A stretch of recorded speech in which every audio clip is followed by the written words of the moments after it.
हरियाले मंदिरों पर केष्टा होता।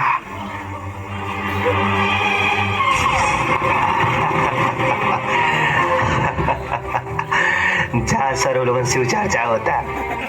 अरे कहाँ चल गई रे बहुत सारी बातें। हे भगवान, जान छुटल कैसे?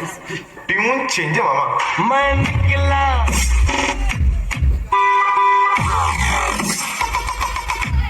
कटिल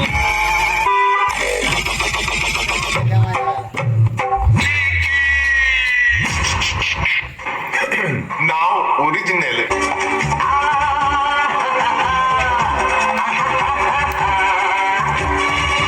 मैं निकला ओ गड्डी लेके ओ रास्ते पर ओ सड़क में एक मोड़ आया, मैं दिल छोड़ आया।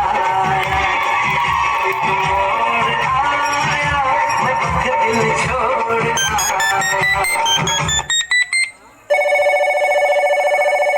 हेलो। चाचा हाँ चाचा हाँ भैया बोला यार, रास्ता में ही गाड़ी चलाओ है। बोला चाचा अरे यार कुछ बोल रहे, गाड़ी चलाओ सही, रास्ता में भीड़ यार, बताओ क्या चाचा सब तेरी बहन के चाचा चाचा करता है, रोसड़ी से बोलत नहीं है।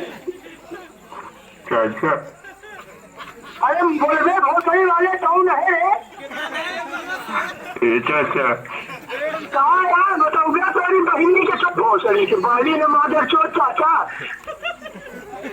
ए चाचा तोर बहन जवानी है कि बुढ़ापा में, ये बताओ कई साल का है तेरी बहन को?